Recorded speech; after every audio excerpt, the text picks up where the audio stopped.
दीजिए कुछ कुचक्रधारियों को जवाब देने के लिए, कुछ ऐसा कुछ दीजिए। हम आपसे प्रार्थना करते हैं गुरु भाइयों की तरफ से जो इस तंत्र दीक्षा में आए। एक मैंने मुक्तक लिखा था, सुनिएगा। कलुषित अनैतिक भाव रूपी काई आज यथाकथित कुछ मानवों के हृदय चचु पे है छाई। एक बार कृष्ण फिर से क्यों न सुनावे गीता, सुनने वाला अर्जुन नहीं। अब ये सब सारे धृतराष्ट्र हैं भाई, इसी के लिए देखिए होता क्या है कि जो भी अवरोध आते हैं जीवन में, इनको बहुत सकारात्मक होकर लेना है आपको। जब भी अवरोध आए आप खुशी से नाचो, झूमो, गाओ। ये बच्चे बैठे हैं आसपास हमारे, जब पहला दिन आया कि FIR लिख दी गई, डॉक्टर ने किया वो किया, ये बच्चे बैठे सुन रहे हैं। मैं बहुत खुशी से झूमा, नाचा, गाया। क्यों पता है? इन सबके साथ एंजॉय किया। क्यों? अब दरबार के विस्तार का समय आ गया, लगता है परीक्षा की घड़ी आ गई। अभी तक कोई परीक्षा लेने वाला नहीं आया था, अब दरबार के सामने परीक्षा की घड़ी है।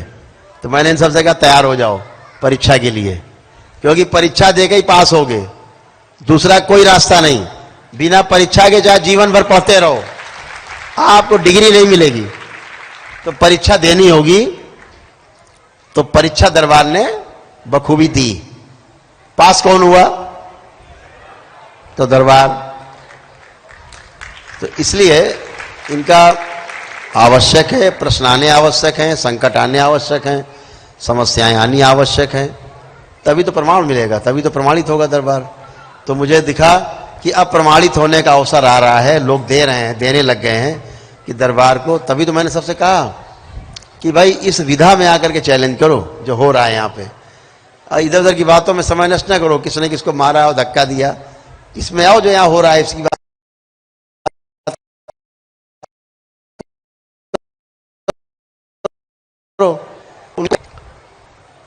देश के मीडिया को कोई इंटरेस्ट नहीं है।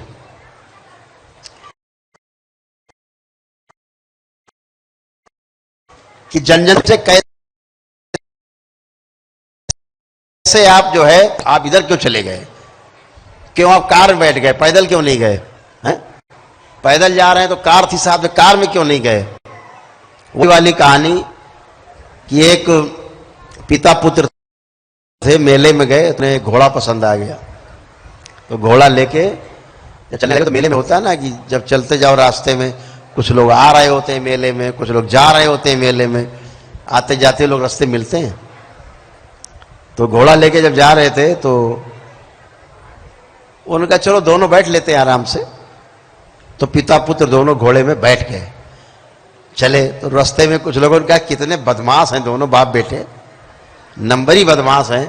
एक जियो के ऊपर इसको जरा सा भी इसके वो नहीं समझ में आ रहा है, शर्म नहीं आ रही है, दया नहीं आ रही इसको, दोनों लद गए एक साथ। तो पिता ने कहा बेटा बात तो यार ठीक कह रहे, हम दोनों लदे हैं, चलो हम उतर लेते, तुम बैठे रहो। तो भाई बेटे को बिठा दिया, पिता अपना लगाम पकड़ के चलने लगा। तो कुछ दूर गए तो फिर लोगों ने कहा अरे भाई वाह, क्या कैसा कलयुग आया घोर, ये बैठा है ऊपर और बताओ बाप बेचारा बूढ़ा पैदल चल रहा है। क्या यार बेटा, यार ये गड़बड़ हो गई, ऐसे कर ले, तू नीचे आ जा, मैं बैठ लेता हूं। अब पिता बैठ गया, अब पुत्र लगाम पकड़ चलने लगा। कहे घोर कलयुग, ये देखो सांड ऐसा ऊपर बैठा है, बच्चे को पैदल चला रहा है।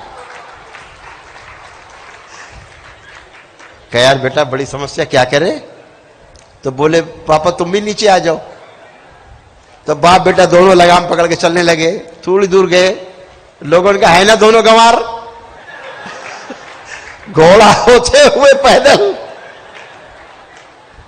घोड़ा है फिर भी दोनों पैदल जा रहे, मैं मूर्ख।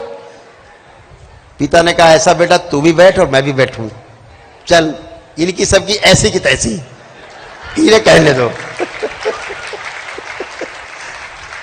तो पिता पितर घोड़े में अपना बैठ के चले गए, पहले ऐसे जा रहे थे। ये जमाना है, उसकी आदत है कहना, बोलना, टिप्पणी करना, इसको एक हिस्सा मान लो जीवन में। ये बोलेंगे इनका काम है बोलना, इनका काम है आलोचना करना, इनका काम है टंगड़ी मारना, उनका काम ही विचारों का यही है।